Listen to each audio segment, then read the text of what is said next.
Hello दोस्तों, आप लोगों का स्वागत है प्रगति क्लास फिर से। आज हम लोग इस वीडियो में क्लास 10th यूपी बोर्ड के जो चैप्टर नंबर फिजिक्स का चैप्टर नंबर 1 है पहला, और साइंस का चैप्टर नंबर 10वां है, जिसका नाम प्रकाश, परावर्तन तथा अपवर्तन है। हम लोग इसमें दर्पण के बारे में, पूरा प्रकाश के बारे में, दर्पण के बारे में पूरे पढ़ चुके हैं। 3 लेक्चर है इसका।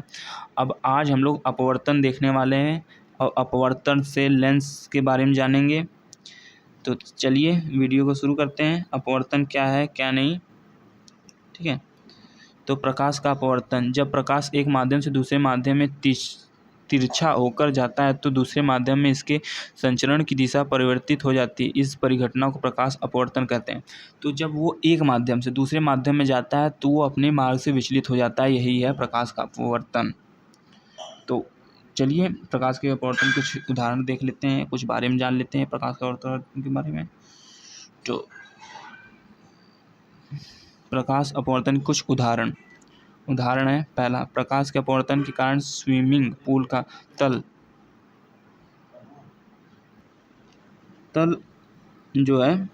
जो स्विमिंग पूल का तल है वास्तविक स्थिति से विस्थापित हुआ प्रतीत होता है। ये नहीं कि हम लोग को जो है तल जैसे नीचे तल वैसे दिखेगा। अगर पानी है तो उसमें जो है उसका तल वो ऊपर की ओर थोड़ा उठा हुआ लगता है, ठीक है। ये होता है अपवर्तन के कारण। दूसरा, पानी में आंशिक रूप से डूबी हुई पेंसिल वायु तथा पानी के अंतरपृष्ठ पर टेढ़ी प्रतीत होती है। जब आपको पानी पूरे गिलास में भरिएगा, ग्लास जो पूरे शीशी की गिलास नहीं आती है उसमें पानी भरिएगा, फिर पेंसिल को डुबाइएगा, जैसे नोक लगेगी आपको टेढ़ी है, ठीक है। ये होता है। और तीसरा है, कांच के गिलास में बड़े नींबू वास्तविक आकार से बड़े प्रतीत होते हैं। हाँ, ये भी है। आप ग्लास में अगर नींबू डालेंगे और फिर उसको जब उठा के देखेंगे ना तो नींबू जैसा लगेगा कि यार 2 गुने साइज का हो गया। ये वास्तविक चीज़ें हैं। चौथा, कागज़ पर लिखे शब्द गिलास स्लैब से ढकने पर ऊपर उठे हुए प्रतीत होते हैं। अगर कागज़ पे लिखा है कोई, उसको नीचे रख के ग्लास से ढक दीजिए और ग्लास में से देखिएगा पानी भर के, तो देखिएगा वो ऊपर की ओर उभरा हुआ दिखेगा, उठा हुआ दिखेगा, ऐसा है। तो ये कांच की आयताकार स्लैब से अपवर्तन, ये जो है कांच है, ये कांच है, ठीक है, आयताकार कांच है। यहाँ से कांच का स्लैब, ये यहाँ बाहर की तरफ वायु है, अंदर कांच है, फिर इधर बाहर वायु है। वायु में से जब प्रकाश कांच में प्रवेश करती है तो सघन माध्यम से विरल माध्यम में जाती है तो वो अभिलंब की ओर झुक जाती है। ये अभिलंब की ओर झुक जाएगी, फिर यहाँ से जाते हुए प्रतीत होगी, ठीक है। अभिलंब की ओर झुक के फिर वहाँ जाते हुए प्रतीत हुई है, फिर यहाँ से जाएगी और फिर जब ये कांच से निकल के विरल माध्यम से सघन माध्यम में जाएगी तो ये अभिलंब से दूर हट जाती है, तो ये थोड़ा फैल जाएगी, इधर बटुट जाएगी, ये फैल जाएगी। जब प्रकाश कांच में जाती है तो अभिलंब की ओर झुक जाती है, और कांच से जब वायु में जाती है तो अभिलंब से दूर हट जाती है, ऐसा है इसमें। और ये जो कोण बनता है वो आर बनता है, ये आई बनता है। ये मैं शॉर्ट रिवाइज़ करवा रहा हूँ, आप अगर चैप्टर अच्छे से पढ़ेंगे तो ठीक है, नहीं तो ये रिवाइज़ है आप लोगों के लिए। आप लोग इसे रिवाइज़ क्लासेस भी मान सकते हैं।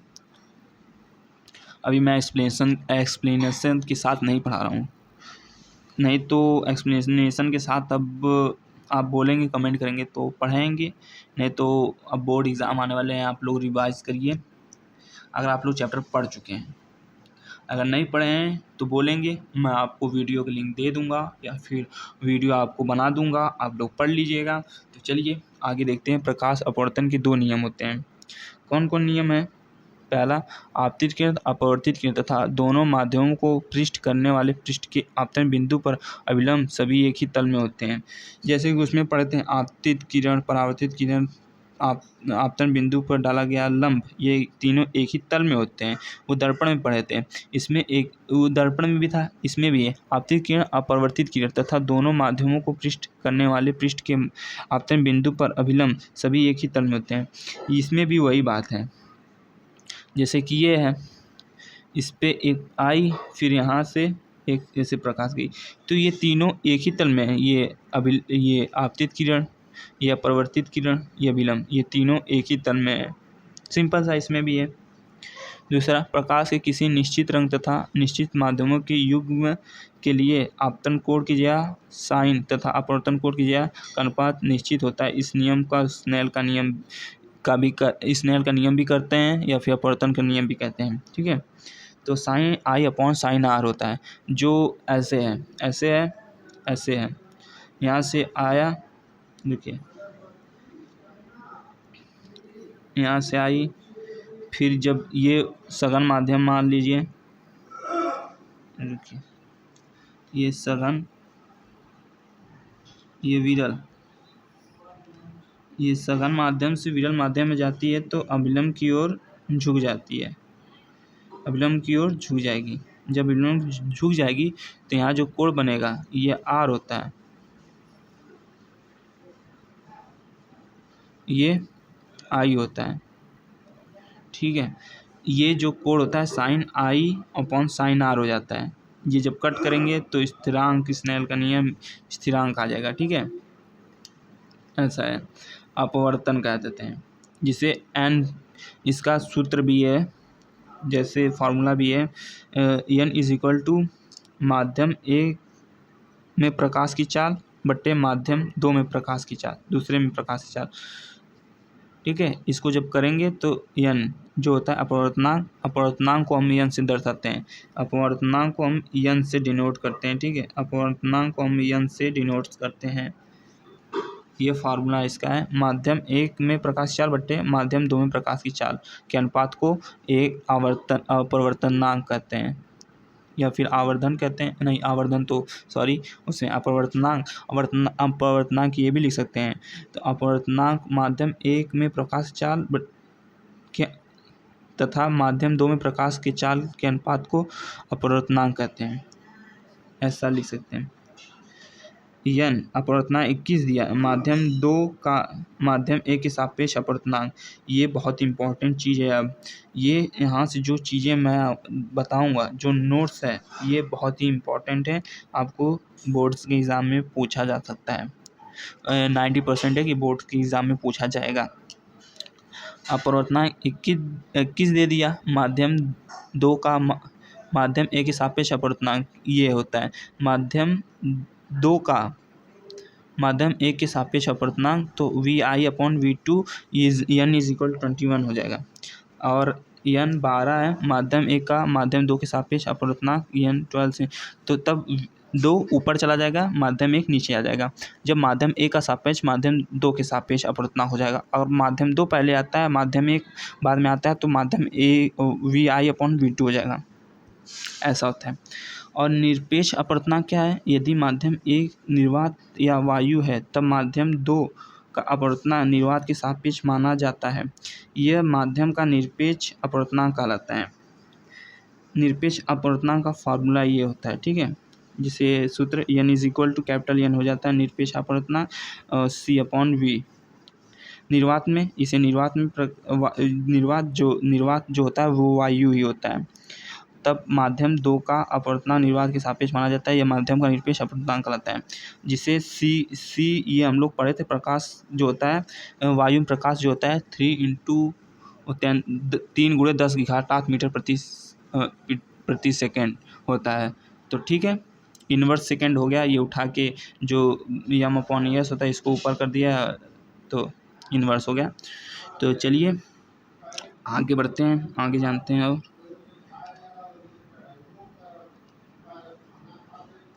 हीरे का जानते हैं, हीरे का अपवर्तनांक सबसे अधिक है। हीरे का अपवर्तनांक 242 है, इसका तात्पर्य है कि प्रकाश की चाल 1/242 या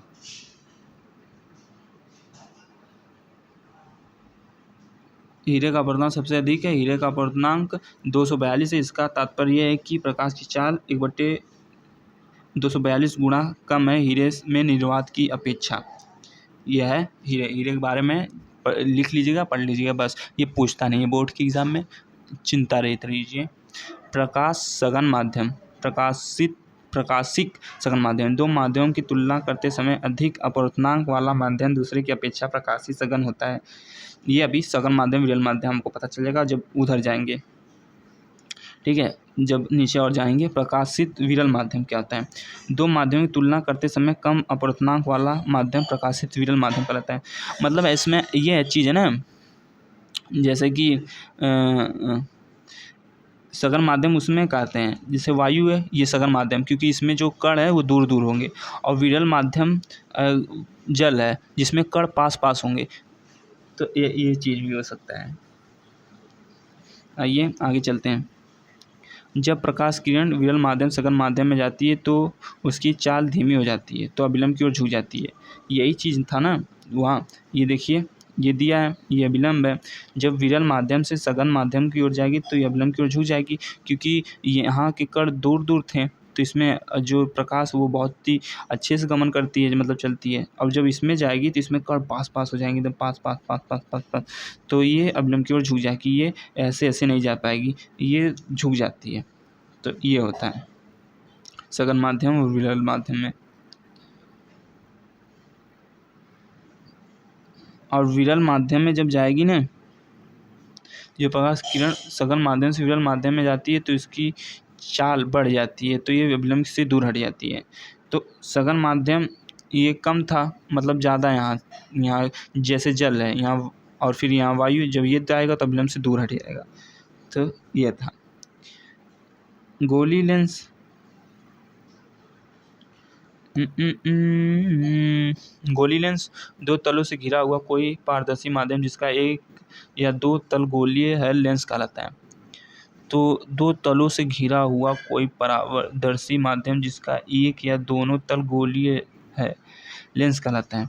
ये दोनों तरफ से ढका हुआ होता है, एक लेंस होता है जिसे दोनों पारदर्शी होता है, मतलब आर पार इसके देखा जा सकता है।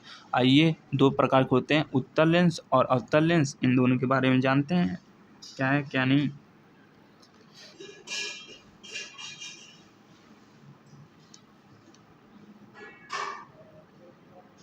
उत्तल लेंस, अवतल लेंस। उत्तल लेंस, अवतल लेंस, ये किनारों की अपेक्षा बीच में मोटा होता है।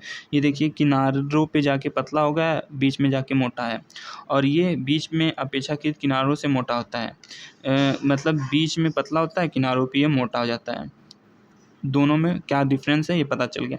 दूसरा, इसे अभिसारित लेंस भी कहते हैं, इसे अपसारित लेंस कहते हैं। ये इकट्ठा करने का काम करता है, नहीं ये इकट्ठा करने का काम करता है, ये फैला देता है। अभिसारित मतलब फैलाना, अपसारित मतलब इकट्ठा करना।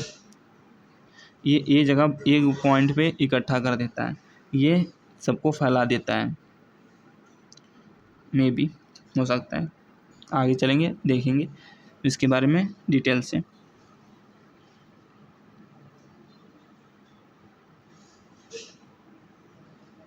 सॉरी, देखिए कहा ना, पहले जो बोला था वही सही है। ये अभिसारित मतलब इकट्ठा करना होता है, ये ऐसे जाएगा ऐसे जाएगा, यहाँ ऐसे ऐसे, ये जगह इकट्ठा करती है। ये इकट्ठा करते हुए प्रतीत हो, मतलब इसमें पॉइंट करके आता है, इसमें पॉइंट करके यहाँ आता है, ये फैलाने का काम करती है। इसमें ये पॉइंट करके इधर आता है, तो इसलिए ये फैलाने का काम करती है। जो अवतल लेंस है वो फैलाने का काम करता है, और उत्तल लेंस उसे इकट्ठा करने का काम करता है। तो उत्तल लेंस के किरण आलेख बनाने के नियम। पहला, बिंब से मुख्य अक्ष के समांतर आने वाली कोई प्रकाश की उत्तल लेंस से अपवर्तन के पश्चात लेंस की दूसरी और मुख्य फोकस से गुजरेगी। इसमें क्या है, देखिए मुख्य अक्ष के समांतर आने वाली प्रकाश किरण, मुख्य अक्ष के समांतर आ रही है प्रकाश किरण, उत्तल लेंस से अपवर्तन के पश्चात, अपवर्तन हुई कि पश्चात लेंस की दूसरी ओर, यह दूसरी ओर मुख्य फोकस से गुजरेगी, यह मुख्य फोकस से गुजरेगी। इस उत्तल लेंस और अवतल लेंस में एक नहीं दो फोकस तल होते हैं, ये आपको पता होना चाहिए। इसमें दो फोकस होते हैं, दो वक्रता केंद्र होते हैं। बस आगे चलिए, इन दोनों के बारे में भी जानेंगे हम लोग, परिभाषा इन दोनों के जानेंगे क्या है क्या नहीं है। तो दूसरा पॉइंट, दूसरा नियम क्या कहता है इसका, दूसरा नियम, मुख्य फोकस से गुजरने वाली प्रकाश किरण उत्तल लेंस से अपवर्तन के पश्चात मुख्य अक्ष के समांतर निर्गत होती है, मतलब निर्गत होगी। कैसा, ऐसे देखिए क्या था कि मुख्य फोकस से गुजरने वाली प्रकाश किरण उत्तल लेंस से अपवर्तन के पश्चात मुख्य अक्ष के समांतर निर्गत होंगी। तो ऐसा है, देखिए जब प्रकाश की किरण प्रथम फोकस यानी यहाँ प्रथम फोकस से जाएगी तो अपवर्तन के पश्चात तो मुख्य अक्ष के समांतर हो जाएगी, यह चीज़ है इसमें। और दूसरा नियम हो गया। अब तीसरा नियम क्या कहता है यार, कहाँ भाग गया, उठा के कहाँ फेंक दिया, ये भी ना कमाल का है चीज़। ओ यार एक मिनट जस्ट वेट, आगे। और अब देखिए इसका तीसरा नियम क्या है, थोड़ा जूम आउट कर लेते हैं। तीसरा नियम, अबे यार पेंसिल भी काम नहीं कर रही है, एक मिनट। हाँ, तीसरा नियम, लेंस के प्रकाशीय केंद्र से गुजरने वाली प्रकाश किरण अपवर्तन के पश्चात बिना किसी विचलन के निर्गत होती है, मतलब चली जाती है। ये जब यहाँ से ऑप्टिकल सेंटर से यानी ऑप्टिकल सेंटर से आएगी, जब इसके जो बीच के बिंदु है इसे शायद मुख्य ध्रुव उसमें कहते हैं, इसमें भी शायद ही ध्रुव इसे कहते हैं। इसे शायद ऑप्टिकल सेंटर को शायद नहीं, उसको ध्रुव पोल कहते थे, इसको कुछ, लेकिन इंग्लिश में हमको पता है, हिंदी में आगे चल के देख लेंगे। इंग्लिश में इसे कहा जाता है ऑप्टिकल सेंटर, ठीक है। तो ये जब ऑप्टिकल सेंटर से ऑप्टिकल सेंटर जब प्रकाश किरण पड़ती है तो वो बिना अपने मार्ग में विचलित यानी आड़े टेढ़े हुए वो सीधी निकल जाती है। तीसरा नियम ये कहता है।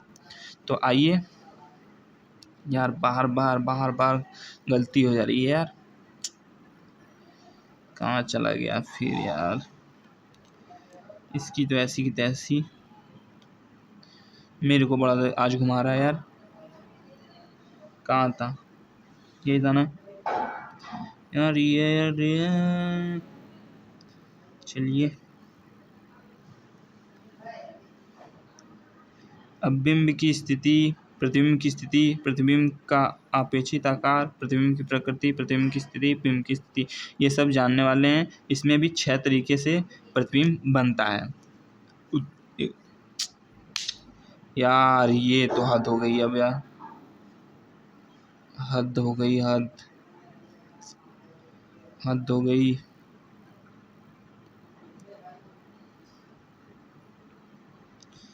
तो इसमें घोचा वोचा कर दिया है, लेकिन मैं आपको समझाता हूँ। चलिए, जब वस्तु अनंत पर रखी हो तो हम लोग क्या पढ़ चुके हैं कि 2 रेखाओं को काटना जरूरी होता है, तब जाके प्रतिबिंब का निर्माण होता है। तो अनंत पे जब रखी होगी वस्तु, तो देखिए 2 नियम लगा लीजिए, 2 नियम लगा दीजिए। इसमें एक ही नियम में काम हो जा रहा है। पहले में तो जब वस्तु अनंत पे रखी हो तो हमने 2 नियम लगाने की ज़रूरत ही क्या पड़ेगी।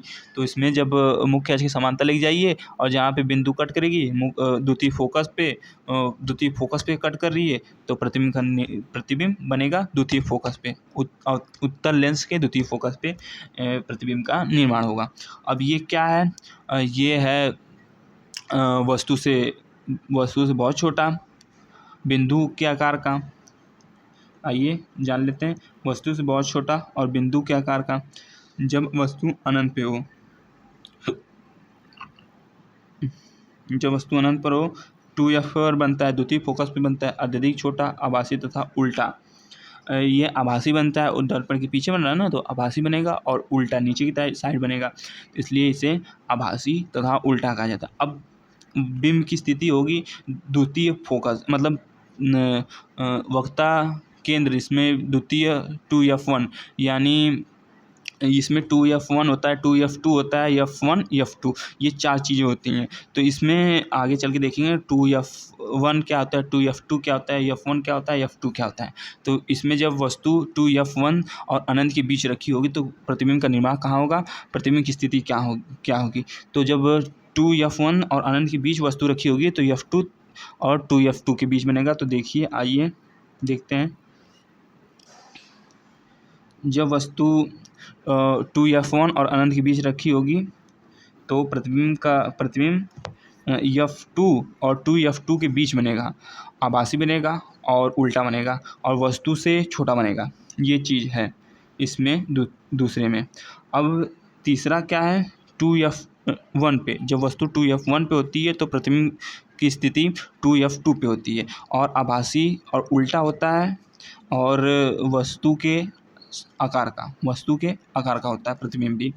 अब जब वस्तु 2F1 और F1 के बीच रखी हो तो प्रतिबिंब का निर्वाह 2F2 और अनंत के बीच बनता है, और वस्तु से बड़ा बनता है, आभासी और उल्टा बनता है। ठीक है, ये चीज़ है।